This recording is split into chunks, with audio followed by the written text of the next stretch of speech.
paper magic will survive like the heat death of the universe, and will... Oh, it's a smuggler's copter. Would you like to crew this? And then it crashes because they don't understand arithmetic. All your cards belong to me. 2 minutes into macing him in the eyeballs, I switched to pepper spray. He's like, it's all right, refreshing. And went back to the mace. Magic is dying. I'm done. Selling everything. I might be a hoarder. And yes, I don't have the crayons or glue to explain this to you right now. What, are you gonna die twice? Oil will be worthless before magic cards will. Well, okay, Dr. Man. That's Mr. Dr. Professor Jason. Hello, everybody, and welcome back to Brainstorm Brewery. I'm Corbin Hostler. That's Jason cracking a beer. You'll notice this week we have three people on the show, but it is with a different guest than usual. No DJ this week. Instead, we have Max Kahn on the show. Max is a judge from, I guess I'll say the Midwest. I assume that probably gets it about right. He's not one of Max... our patrons, so you can't dox him. Yeah, good to know. True. But yeah, Max has been judging and running tournaments and events for a very long time now, despite being pretty young. I remember, as we were talking about before the show, he has not even been able to drink at an after party at a GP, which might be changing here in the near future as we come out of COVID. So, Max, how's it going? Welcome to the show. Hey, thanks for having me back. I'm surprised after last time you invited me back. Well, Corbin wasn't there, so he wouldn't remember anyway. No. I listened, as we discussed, I listened to that episode in full, as Jason knows. Because I listened to every episode in full. Oh, I thought that was a specific thing. Like I made a bet or something, and you're like, oh no. No, but I've been doing well. You know, besides COVID, obviously, we've kind of adapted to running online tournaments. So over the last year, got really good at using Discord and MTG Melee, and made the announcement last week about our plans to return to paper, and hopefully that comes to fruition soon. Yeah, well, here's the thing, everybody. We're going to have a normal episode tonight, but we're going to go deep on organized play with all of the announcements. And in what way is that a normal episode?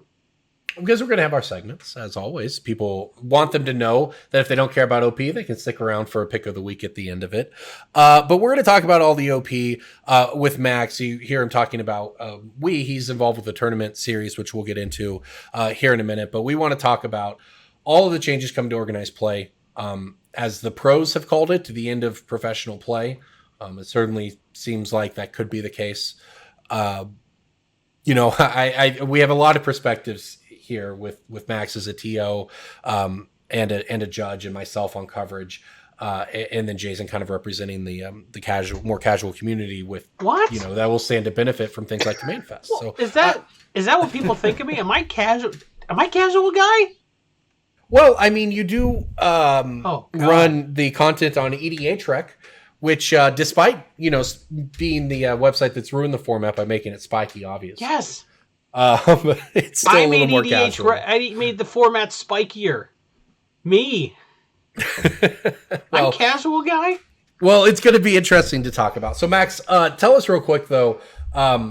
What is it you do now? What have you been up to with running tournaments, before COVID and during COVID? Well, I've been unemployed for 14 months. Thanks for bringing that up, Corbin. I definitely have not judged an event in a while, but pre-COVID, I was the tournament manager, series manager for the NRG series, which is the second largest tournament series in the United States, behind Star City Games, obviously. And we ran events in the Midwest mainly. So we were, based out of Chicago, but had, a 5-6 hour drive radius outside of there. We were running, double 5K weekend. So 10K every weekend with a championship at the end, your pretty typical series structure. But obviously COVID, we've shifted to digital. We were running tournaments through MTG Melee, which were awesome. Obviously we also got to teach ourselves some new skills with that. And we just announced last week, I believe, that we're planning for approximately September, October-ish return, kind of like running a hiatus, like a 3-month transition season almost, to kind of wrap up the first part of 2020 with the last part of 2021, and then we'll get back into the full swing of things in paper in 2022. Yeah, I mean, it's nice to hear that somebody is still doing this, because it turns out Wizards may or may not be. Let's go ahead and jump right on into it. In a nutshell, here is what's gone down. So Wizards released an article last week titled Esports Transitions and Getting Back to Gathering. And the entire premise of this article is that they believe in-person play and, gathering with your friends is the future of Magic. And they want to really double down on getting back into that. And I think we all understand and are on board with that. As part of that, they've decided to look at more things like Command Fests and in-store play, PTQ type events, and even FNM type events and regional GP type events, and even all the way up to Pro Tour like events. However, as a result, I guess, of focusing on these other areas of play, that means that Wizards is essentially killing their subsidizing of professional Magic. The way that it has worked, not all in Magic's history, but throughout the past, at least 15 years or so, maybe more like 20 of the game, is that the top professionals got paid an income of some kind that was stable. The idea was that if you invest in the top players, the pros, the faces of the game, the John Finkels, the Kai Buddhas, you get a following of people who want to be that, who want to do that and go buy booster packs to play Standard and go to a tournament and win the Pro Tour. And they wanted those faces, and as a result, they invested in making sure that those people stuck around. They had the Pro Players Club for a very long time that at one point I think had all the way up to like 9 different levels, and all of these things tied together appearance fees for pros, tied together tournament invites, automatic invitations to the next Pro Tour. It tied together stipends, airfare, hotel, that sort of thing. You saw it culminate in things like the Team World Championship. We saw that play out. And then we saw the continued evolution of that when it came to the release of Arena. And this is when esports blows up, and esports is now the guiding premise of everything Wizards does. And they're an esports first company. And that led to the creation of the $1 Million Mythic Invitational and led to the Magic Pro League, and the creation of that, which guaranteed large amounts of money. I believe it was $50,000 for playing and $25,000 for streaming a required amount of Arena per week. In the first year of it, they eventually got rid of the streaming portion of that. That's been the evolution of pro play. And over the last 2 years, they realized that the MPL left out a lot of people who didn't make it to the MPL, but were part of the Pro Players Club previously, left them out in the dark. So they created the Rivals League to try to create an on-ramp to try to provide some continuity there. And they designed an entire tournament structure around it and so on. COVID happens. You move everything online. It continues to exist. And then we get the announcement dropped that all of it is going away. There will be no Magic Pro League. There will be no Rivals League about 15 months from now. There will be no professional Magic. They told the pros on a private call, do not expect to play Magic professionally any longer. What that means is that Wizards is not going to be subsidizing their play. And this is something Wizards took to Twitter to clarify. They didn't have this in the article. They said that there will be PTQs. We're investing in more of this play. There'll be Command Fest. There'll be GP and Pro Tour like events.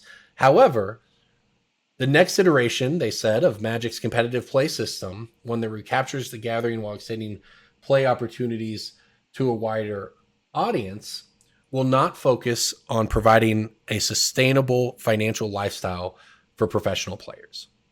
So that catches you up. That's the history of Pro Magic in the shortest 3 minutes I can do it.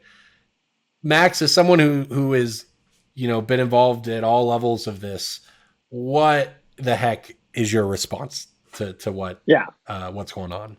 Well, I wouldn't say all levels. I've never been a player by any stretch of the imagination. But everything else, it's very mixed. I'm hearing a lot of things from both sides, and I would definitely consider listening to the professional players on this issue. People like PVDDR and LSV and Andrew Beckstrom put out really good pieces of content explaining their perspectives, which is very helpful for understanding exactly what's going on. But from somebody who has a vested interest, obviously my job is competitive Magic, but not pro Magic, I think there's good and there's bad. The good is that if, especially in 2022, right, the only events that we're going to see that you would consider to be pro level are 3 set championships on MTG Arena.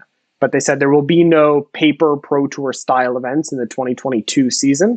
Those are going to have to wait for the subsequent season.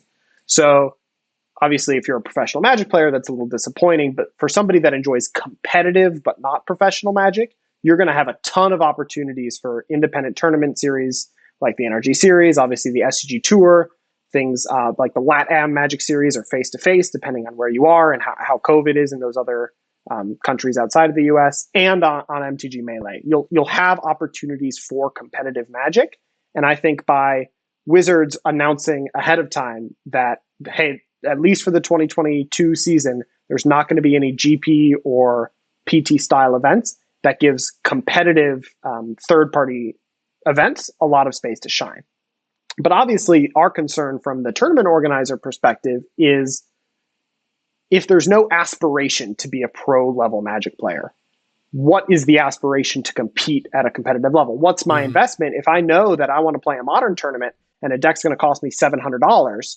It used to be like, oh, I'll play in this event because, if I win the SCG Envy or the NRG Series Championship, that'll get me a spot at the Pro Tour. But if there is no more direct link from competitive aspirational play to professional play, the question becomes, what is the motivation to even compete at that level? And that's a question, frankly, we're not going to know for another 6 months or so once events come back and we can start looking at the numbers. Yeah, I think that's a great way to look at it. And Wizards did a lot of talking. If you watch Blake Rasmussen's live stream, where he, honestly, good for him, went out and took Q&A from Twitch chat in the aftermath. He did an of this excellent discussion. job. Yeah, it was. He laid out. Asking me if I'm up. What is that? Yeah. So that was. We got a little more clarification there. Kind of just some of their reasoning. He talked about the different levels of play from casual to aspirational to competitive or high level, however they want to define it. And I guess and the other end of it is that you have to understand, as Mark Rosewater said, less than 10% of players, I want to make sure I get this right here. He said less than 10% of players have ever even played in a sanctioned tournament. Have a DCI number even. Yeah. You need a DCI number to play in a pre-release. So we're talking incredibly non-enfranchised. And there's so many people who play F&M who have a DC, even regular F&M players, much less your once a pre-release type player, who have no idea who the pros are. So, from a marketing business standpoint, it is an open question. It's a question that of what value is there, because you can make an argument from a company perspective, and clearly this argument was made inside of Wizards, that it's just not worth the investment at this time. But on the other hand, how much of that is kind of just baked in to going to a competitive Magic tournament, to going to F&M, right? Does that dream matter to those people? Yeah, basically the crux of Blake's argument that he answered in the Q&A was that we're spending so much money on turning the aspirational bucket into the pro elite bucket. Mm-hmm. But especially, with the growth of Commander over the last year, he identified 2 other groups of people, the casual players and then the festival players, which he described as basically the people that'll go to a GP and only play the side events, as the 2 buckets where they want to take that money essentially that they're going to use from cutting out the pro play and kind of spread that to those other groups. So obviously it feels bad for me, who's somebody that's, fully invested in the competitive scene, but obviously this isn't net negative for Magic overall. At worst, it's net neutral. Yeah, you can certainly make that argument. Now, I think the formats that this impact will be different than we probably expected. Yeah, and it's going to. What do you mean by that? This is the point of the conversation, I think, where you have to point out that just because it makes more sense to spend X money on this thing instead of pro play doesn't mean that there is no value to pro play. And Wizards of the Coast, prints money with secret layers and continues to boast how they're more profitable than ever, even during the pandemic. So, it's not that it's pretty rough to 2 years after running that insane commercial about how the world will know when you're the Magic the Gathering arena champion to, oh, just kidding. Even though we're making more money than ever, we're going to kill this because we could spend this money better over here. It's not an either or, it's pitting the two sides against each other, even though there's, some amount of overlap and blah, blah, blah. But it's just, there's no reason that all of it can't exist all around. And I think that just has to be said in any conversations about the merits of it, right? Because and I want to be clear, the sentiment is obviously from the competitive scene, the pro scene, that this is the death of pro Magic. But it's a little cheesy, but they say the end of something is always the beginning of something else. And I'm really excited to see when they take that money from Pro Magic and put it into things like Command Fest and other Magic Fest-like festivals, what that turns into. And I'm sure it will take an entirely new player base into Magic. They're going to reverse this in 2 years anyway. Well. So, they may wish they hadn't done this, but there's nothing stopping them from being like, well, why don't we put some more money into Pro Magic? Because GPs just built around charging people to sit at a table and play Commander with total strangers is not working out. So I guess we needed pro play after all. And they'll just go back, and then everyone who's like, Magic's dead forever, a lot of them will go back. The people who can will. So as much as we can lament this, it seems like this is going to... some of these impacts that could be short term for all we know. I even think it's reasonable for them to say that the MPL and the Rivals League were not a good system, although for what it's worth, I thought with more investment, the system we were getting towards right before COVID, where they had finally started adding fractional invites back for people, restoring some semblance of the Gold Pro, I thought we were trending in the right direction, and I thought the league setup could be pretty good. And the thing is, the league weekends, when they started last year, were actually very popular. They did the MPL weekly the first season with all the pre-recorded content, and it was a good effort, but it was not engaging at all. And they completely went back to the drawing board, came up with the league weekend idea. And the first couple of league weekends, people were ecstatic that they could watch Nassif play on his own stream, or they could flip over to the mainstream. It was so popular. And then, the community seemed to turn on it super quick because they both wanted it to be more open and more people to come into the leagues, but also didn't want to see anyone get out of the league. So I could see why you could come to a conclusion that it didn't work. And I guess they said, well, if none of it's worked, so we're just going to get rid of all of it. But the thing is, I think you could make an argument that those leagues didn't work and you should go back to a different system. And this is where we should also point out that they said they're going to be increasing the prize pools. So, the argument is it's not the Pro Tour if the best players in the world aren't there. If you don't have the top 20 players from Japan at the Pro Tour in Austin, Texas, it's not really the Pro Tour. Also, they can't be so stupid that but maybe there'll be enough money there, and maybe there'll be teams that step up and sponsor it. The way it works in other esports, other games, where teams foot most of the funding after after a baseline by the companies at the beginning. That's how League of Legends started, right?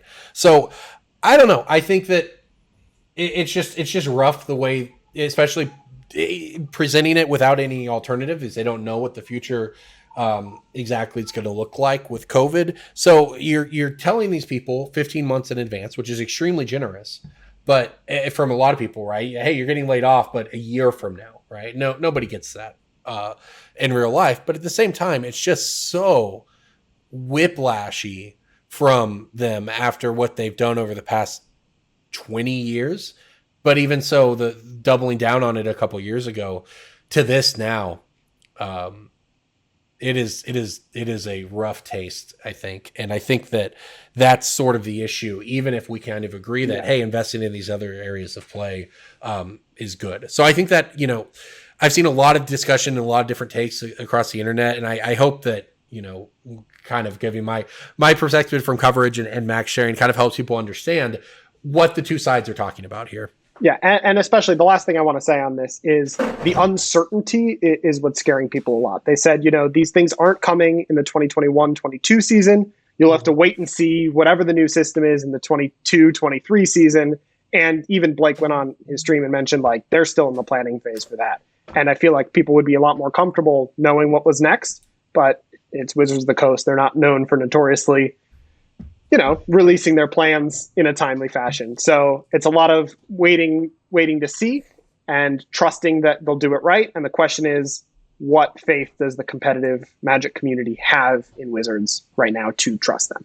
Well, they can't be so dumb that they think, wow, during the pandemic, EDH was good. So clearly, since we're making more money now in the pandemic, Pro Play was holding us back. They looked at mystery boosters is what they did. Mystery. It's true. Those last couple mystery, GPs were just mystery booster draft pods. Yeah, and they were running out. They were running out of mystery booster product for the convention exclusive ones. That's what they're looking at, which is not wrong, right? They're not wrong to do that.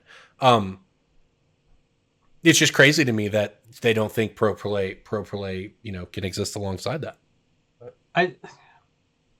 I can't imagine that everybody in that company learned the wrong lesson from people playing EDH on webcam because they had no choice. They had no alternative. As like, well, clearly this is how people want to play Magic because that's where we're making money.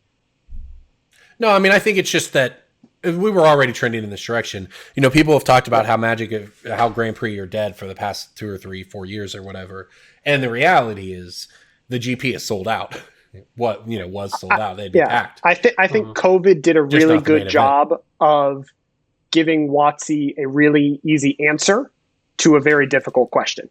And they can just say, you know, the reason that this failed is COVID, and we're going to move on, even if there are realistically many more possible answers they could have given. But also, COVID made people develop new habits. Like, Olivia had asked me to play webcam EDH before COVID, and I was like, oh, that sounds like a real pain in the ass. And now we do it every week. Olivia Gobert-Hicks, if you're not following her on Twitter, you should be. She's great. She was one of the pioneers of playing the webcam EDH on GoToMeeting before there was Spell Table. This is like 2019 we're talking here. And so like now that everyone is sort of like, oh, this is actually good and it's not that hard to do technically, and you know, people enjoy watching it. They'll watch the VODs. They love seeing clips of crazy stuff happening. Now that people are used to this, we've developed habits. So as much as we can say, oh, when pandemic's over, we only really played webcam EDH because we had to. Yeah, but now we like to. So I think there's also a certain amount of like, they realize that EDH is going to do well because like all these like play EDH Discord servers and stuff like that, you know, are popping up, and people are finding games and they can play EDH on demand the way they could with like Moto and Arena, you know, and the community sort of stepped up and just took care of itself. Now we have these habits. So I think they know that like paper is going to be sustained by EDH whether we're in our houses until 2050. I think they realize that we have different habits now, so they can start exploring ways to exploit us and give us too much product to make us hate EDH by focusing on it too much.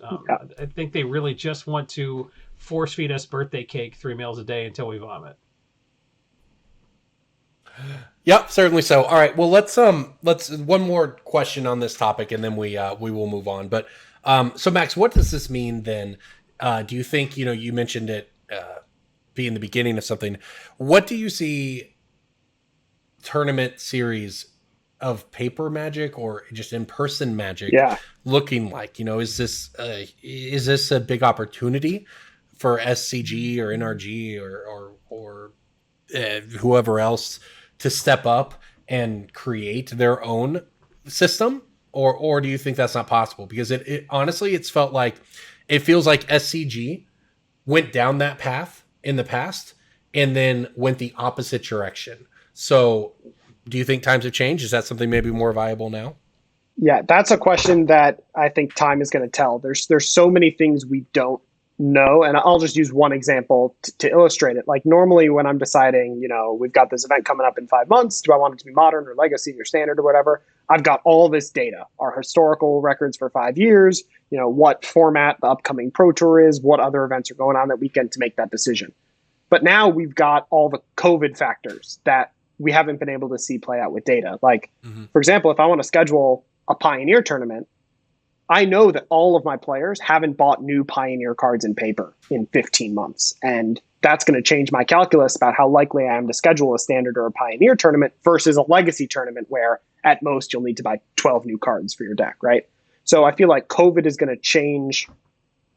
I mean, if it hasn't already changed, it's definitely going to change every business's requirements to figure out what they need to do a tournament. So the numbers that we have in place from the past are not going to influence, well, they'll have less of an influence on our future decisions than right now. So to speak to if something like a third party pro system could come up by SCG, you said they've tried it in the past. I'm not necessarily sure. I think time is just going to have to tell. Okay. All right. Yeah, speaking to that point, I think it might be also a mistake to kind of say, well, no one's bought any Pioneer cards in 15 months. Because I kind of think what we're trying to do on this podcast, and especially this episode, is kind of try to predict what we think where there could be movement just based on like, hey, stuff's coming back. Do we think with the fact that like they're getting rid of the pro stuff that Pioneer is more likely than Modern? Because we were pretty hype on Modern a couple weeks ago, and now I'm not so much. So I think any insight that you have about which formats you think could return a little stronger on the basis of how the tournaments are being structured, like whether the LGS is going to have to step up more. Let's start with this then. For that, Max, how long does it take typically to spin up an event of a couple hundred people size up to a room at a convention center for a GP? Yeah, right. For a Grand Prix, you're looking at least 12 to 18 months in advance. Like, I think that's part of the reason that Wizards is saying, hey, no Premier play until the 22-23 season, is because to book a convention center, that's how far you have to book in advance.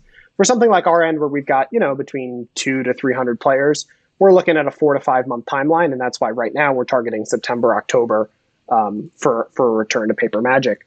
Okay, yeah, that makes sense. So with that in mind, I guess go ahead and tackle Jason's question. Yeah, I in terms of what's going to shape out, I think that very broadly speaking, the lowering of importance of things like standard and modern to the competitive play scene is going to allow people to explore a little bit more and play formats like Pioneer and Legacy that, well, Pioneer's new-ish, but especially Legacy, that have kind of been neglected on the Pro Tour level scene. The big question in my head is what's going to happen with Historic, because it's a digital-only format. I have no doubt in my mind that some tournament, because Historic is far and away much more popular than Pioneer right now. And I have no doubt in my mind that some tournament organizers are going to try to run a paper Historic tournament. And the question is are that Historic a thing results... You could just do that? You just like Historic ban list? Yeah, like you could. Like, there's no reason you couldn't. And the question is, fun format. Are we going to start seeing Historic influence paper cards prices? And that'll depend. I don't have a good answer to that right now. I wouldn't be surprised if that were the case either in this sense. I mean, maybe it's probably less true.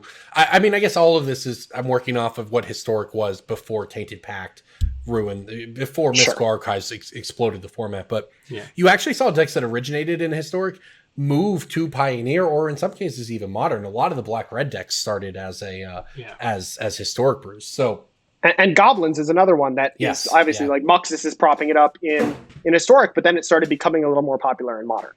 Yeah. So I think that but the thing is, we say that, but I mean, and again, this is what I'm talking about, right? If we're looking at a 6-month time frame, well, 6 months ago, Goblins looked pretty good, and now look at the format, right? So like, it's so hard to even to talk about anything specific that might matter, but knowing the time frames and knowing that it sounds like maybe those older formats are a more likely starting point is good information for sure. But I think very generally, if you see a list you like, you should get the stuff in paper now.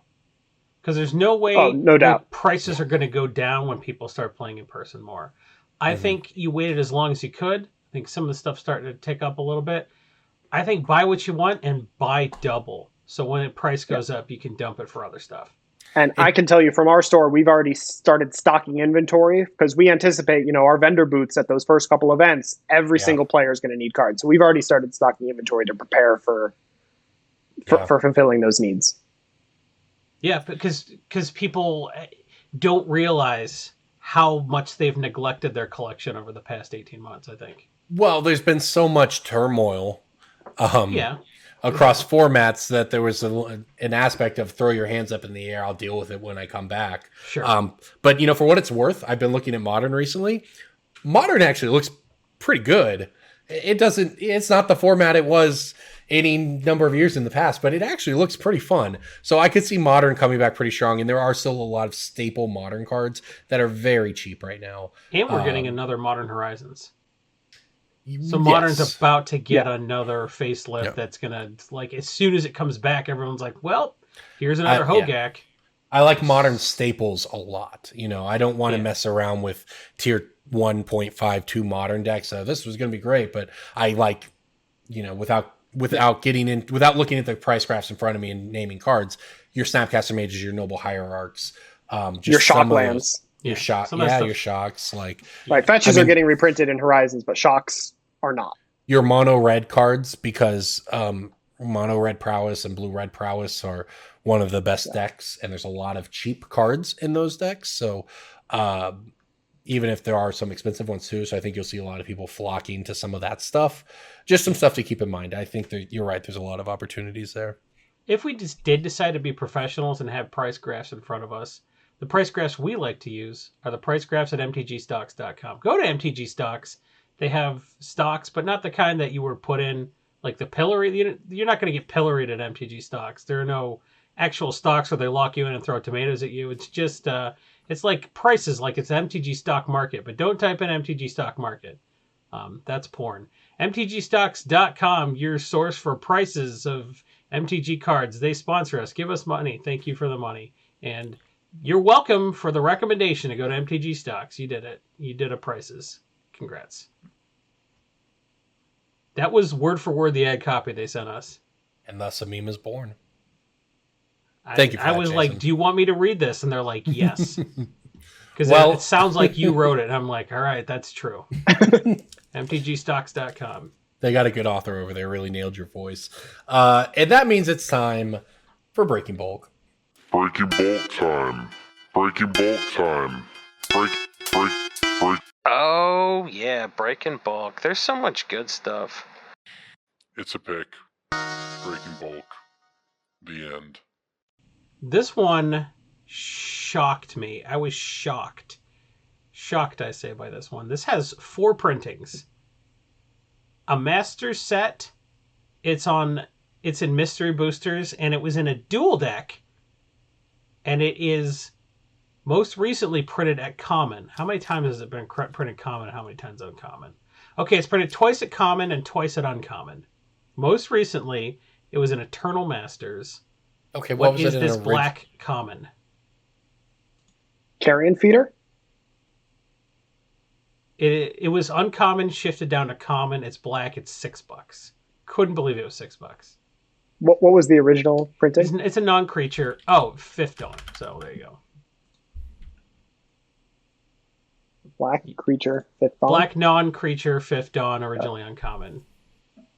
Oh, Night's Whisper. Night's Whisper. Oh, yeah, that card's infinite. $6. Couldn't believe it. Crazy. I knew it was a pick. I thought that within 12 months, a Eternal Masters mystery booster back-to-back thing would knock it down a peg or two, but it went up $2. So, did not predict that. Anytime I'm surprised by something, I'll make a note of it, because you're probably surprised too, and you probably have like 7 of these in a box because they were common. Yep, that's a great one. All right, I'll jump in next. This one I don't think is too difficult, but it's a Dominaria Blue Uncommon. Wizard's Unwind? Retort. It is not Wizard's Retort. Is it Unwind? It is not Unwind. That's a common. You're common. You basic bitch. Is it Time of Ice? Nope. I love that card, though. I want to draft Dominaria. Is it a creature or not a creature? Yeah. It's a creature. Is that Merfolk? Nope. This is crazy. Wait, not Merfolk Trickster? No. It's not a Merfolk. It is not Tatyova. It is not Merfolk Well, Trickster. now I'm trying to go through. There's Tatyova's not Sage mono of blue. Latnam. Were you trying to pull that shit where you're like, oh, it's blue, and you're like, it's Tatyova. No, you haven't named it. It's a mono. Blue. No, it's a mono blue Get card. out of here. It's $2, and you all haven't named it yet. It's Goodness $2. gracious. Yeah. It's a legendary creature. Oh, Is it the wizard guy? Not a wizard. Okay, I don't care about this. I'm tapping out. Max, are you tapping out? in my head, there's like a 4-mana 2/2, but Nope. that's all I've got. You're a 4-mana 2/2. God, It's Tetsuku Umezawa Fugitive. Oh my goodness, Oh, she was sure. in that set, wasn't she? She was in Dominaria. Why did I think she was in like Commander or Oh, something? man. Because she's a ninja card. It's a rogue, as it turns out. Creatures you control with power or toughness 1 or less can't be blocked. It's a 1/3 for 2. Dominaria is great bulk, by the way. Oh goodness gracious, yeah. And So this is many a dollar $2. bills. Listen, this is a $2 uncommon. Tatyova is $4 to $5. Damping Sphere is $2. Final Party, and you might not know that one, is an uncommon black card worth $1.50. Yeah. Song of Freyalise is worth $1. These are your uncommon spots in Dominaria. And then at the common Wizard's spot, Lightning, Wizard's Retort. There's well, that those are whole actually tape, those. dude. Those honestly at common, it's honestly mostly just Rat Colony. But I've had Rat Colony grow from the Ashes Unwind, Broken Bond, Albie picks. Yeah. Those other cards are not worth as much as you would expect. Great. Well, mine's in a similar vein to yours. It's a $3 to Okay. $4 uncommon from Ikoria. It's a creature. I'm not going to give you the color intentionally.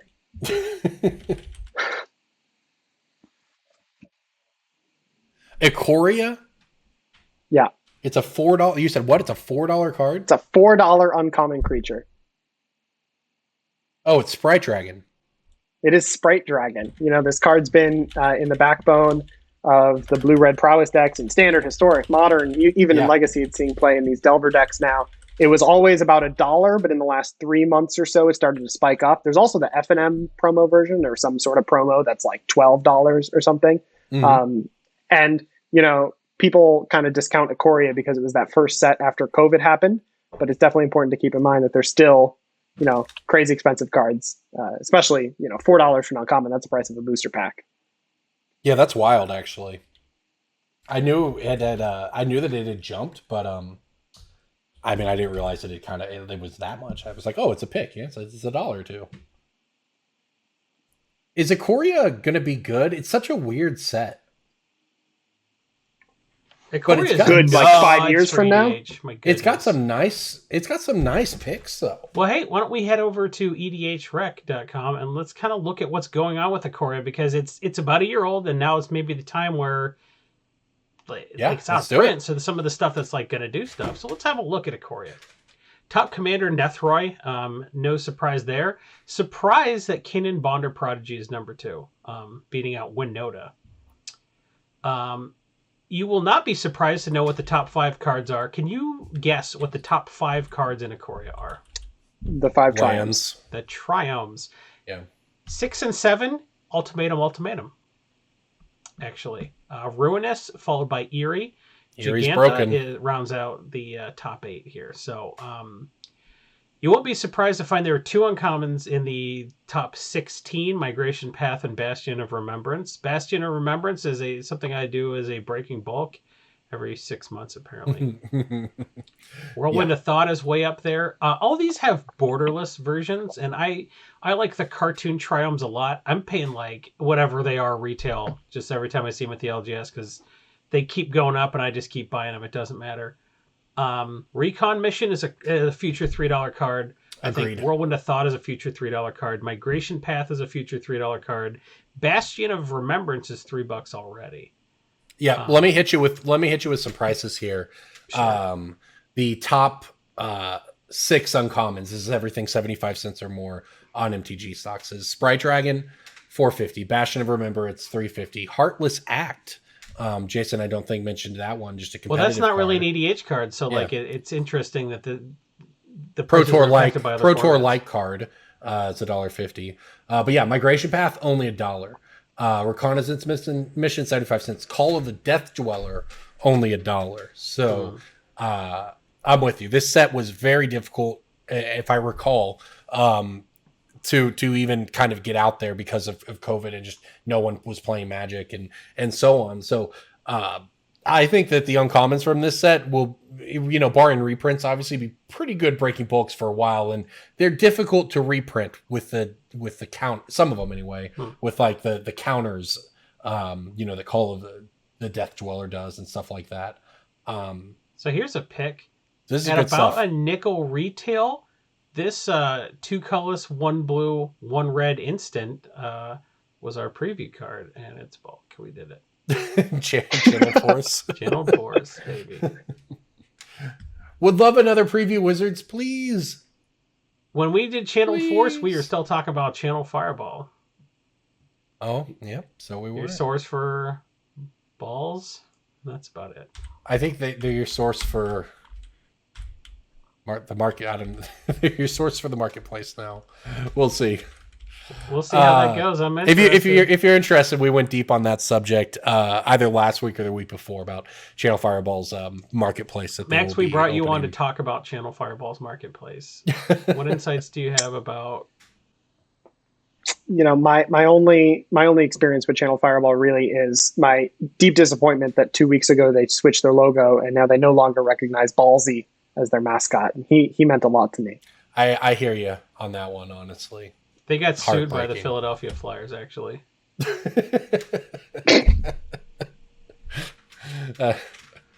All right. Well, so yeah, pull your ultimatums.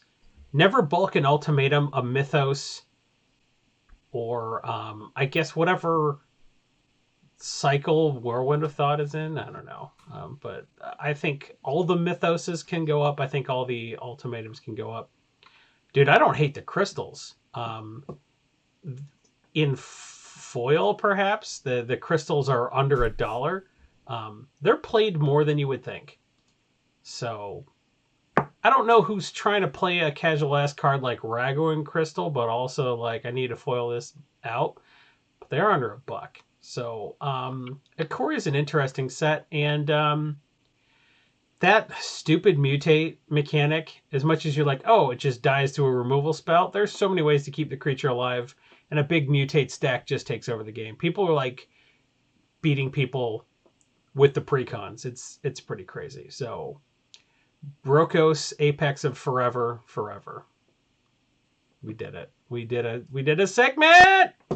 We talked about Ikoria, baby!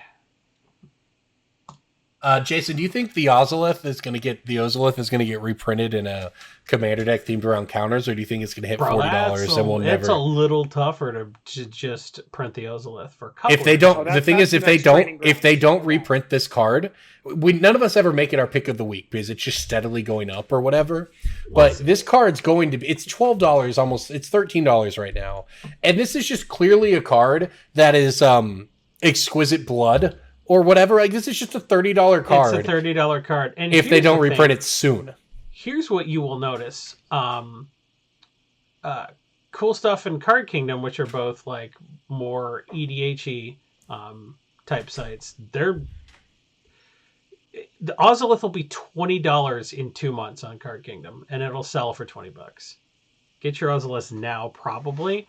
Like Corbin says, it's just a $30 card. And we all are going to be like, when did this hit 30? But well, they're either going to reprint it and try to keep it down, in which case it's going to be like a Cyclonic Rift, or if they miss the boat, it's too much. Yeah. If they were good at that, Training Grounds never would have hit 25. Well, that's exactly. Training Grounds is another great example. Cards that, because we've talked about this before, if anyone is new, once a card hits a certain price point, it becomes exponentially more difficult to reprint because they have to keep in mind the price that the products they're releasing sell at and the aggregate value across the decks, things like that, even though MSRP doesn't exist. You can't put a $75 card in a $40 pre-con, or that's the one that sells out, and retailers get super mad. Retailers were so mad about when there was one deck that everyone wanted, and they were like, bust the case, and then all the other ones sat. Target hated that. You know, your LGS hated that. Everybody hated that. People only wanted the stupid deck that had the True Name Nemesis in it. Yeah, I mean, there's all... Granted, Target still hates trading cards. Some of them, at least. Briefly, we wanted to mention that Target is basically only stocking Magic the Gathering. Everything else, they're like, basketball cards, get out of here. We don't want Pocket Mans. What the hell's a Yu-Gi-Oh? We don't. No one's lining up for MTG. As much money as we're making, it's not Logan Paul money. It's people are playing Magic the Gathering money. So we're the responsible kids. Even though we are the Scalper podcast, we aren't inspiring scalper behavior, and Magic players behaved well enough that Target still stocks our shit. I mean, are we on the way to Pokemon status? Fist fights in the parking lot over Post packs? Malone is gonna as soon as Post Malone goes on game nights, it's over. That's happening, by the way. Not wrong. I believe they teased something like that on Twitter. Keep an eye out for that, y'all, because it could be a very big deal. Anyways, all right. Well, let's move on then to we've given you all kinds of picks of the week this week. It's truly been great, but it is time for the segment Pick of the Week. Pick of the week, pick of the week, pick of the week. Time for the pick of the week. You went last time. You're gonna go first this time. First time. Now go first last time. Yeah. Well, I guess I got to fill in the DJ role here because he's gone. So I'm gonna talk a little bit about the future. So we know after the D&D set, the next set is Innistrad Werewolves and Innistrad Vampire, Crimson Vow, and something whatever it's called.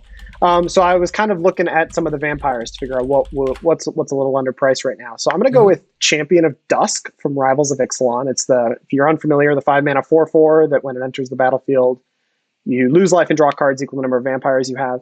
It's currently, between 50 and 75 cents right now. But, when Vampires was in standard with Sorin, it was definitely a player. It has no reprints besides the one with the pre-release stamp. So it was before the days of the 100 printings of every single rare in every set. Right. And Rivals of Ixalan is not the most accessible set. Definitely less accessible than Ikoria. Sealed boxes are going for like 160 now. Yeah. So I definitely think Champion of Dusk has some room to move. I like that card. Rivals was aptly named because its 3-letter code is ROI. Yeah. Half of all Edgar Markov. I was like, Champion of Dusk is a shit pick, and I'm gonna go to EDHREC and gather a bunch of data while you're talking to poop on you. And the data kind of bears this out more than I would have thought. Champion of Dusk is a little under the radar, but half of all Edgar Markov decks, a full 40% of Drana decks, and a third of Anawan the Ruin Sage decks are running Champion of Dusk. It's 5 Well, I appreciate your first instinct was to shit on me. Well, hey man, I can't.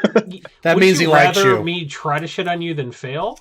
Because that's a better endorsement than me being like, "Dude, good pick," and not thinking about it. So you know what? Good pick. Thank you. I did my job. I didn't want to say that, but yeah. All right, let's hear your good pick then, Jason. Let's follow one good pick deserves another. This is a card with the most solid fundamentals in the whole world. Al Hammert's Archive is in Tivosh, Willow Dusk, Belladraws, and Dina decks. Everything. What is this Golgari called? What's the Hufflepuffs? Witherbloom. Hufflepuff. These people are, I don't know, whatever. Witherbloom.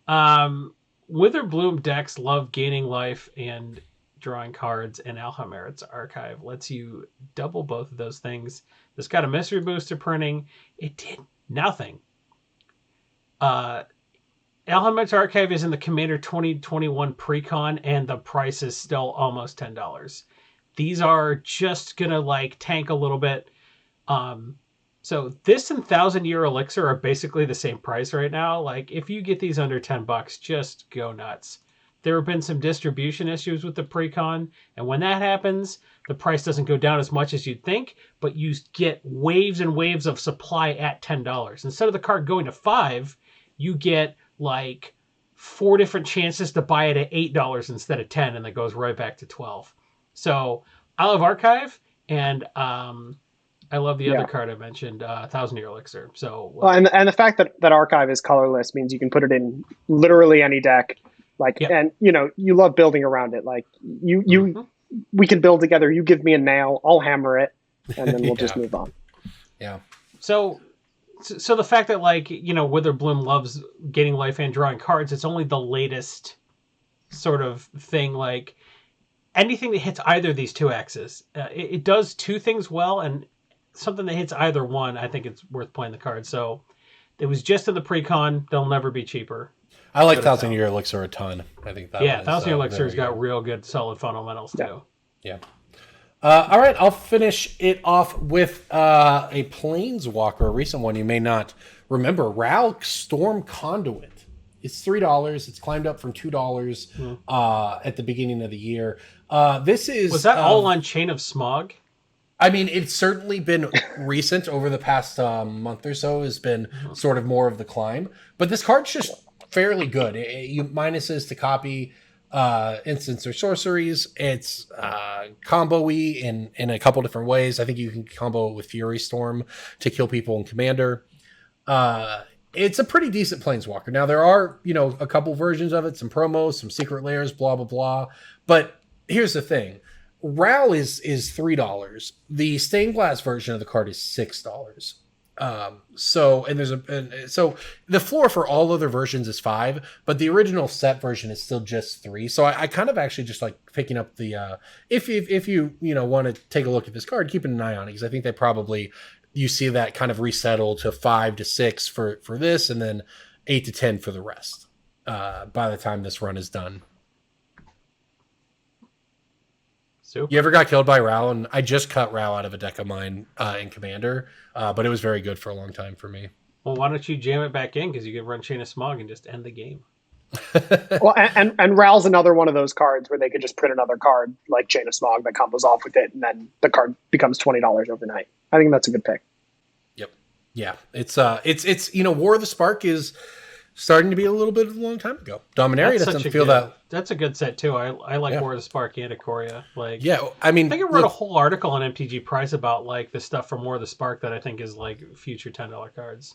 Yeah, I mean, when we were talking about Dominaria feels to me like, oh, that's not that long ago. Then Tatiova's $6, and it's like War of the Spark. Oh, that was, but no, it's like 2 years ago. By the time there's events again, it's going to be 3 years ago. And we knew Tatiova was busted, and like you could have bought the foils for like $2.50, and we were like, yeah, you could have just cleaned up on Tatiova at 50 cents when it came out. Yeah. But because I thought eventually they would, I mean, I don't know. I guess it's gone up so much because of Commander just exploding. So, well, also like them not really rewarding different ways to build Simic. Mm-hmm. Like Tatiova is just sort of like it's Tatiova, but they're like, okay, well, here's 2 Omnaths since that was printed.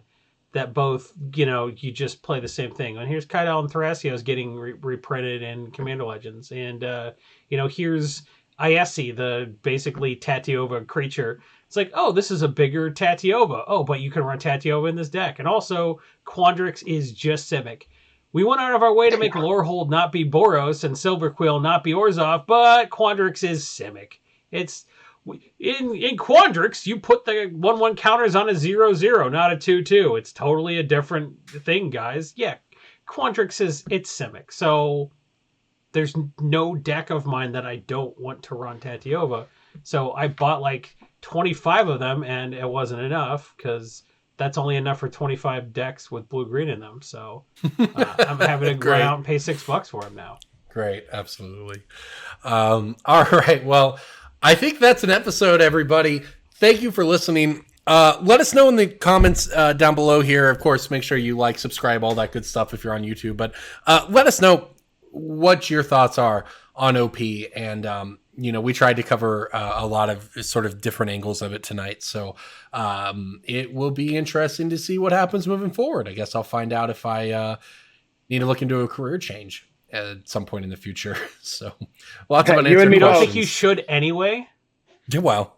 You're like, hey, I watch people play a children's card game, and then I say into a microphone what's happening, and everyone's like, yeah, that's a career forever. Peter Pan.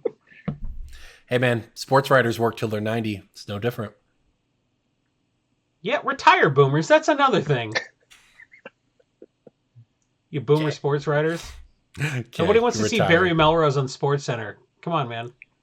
They do, though, because it means hockey's back. Hockey's back. Anyways, we'll get to this later. Max, thank you so much for coming on the episode. Where can people find you across the internet? Yeah, if the last hour of me talking didn't dissuade you enough, you can follow me on Twitter at MaxPlaysMTG. Also follow the NRG series, obviously great tournament series, especially if you live in the Midwest United States.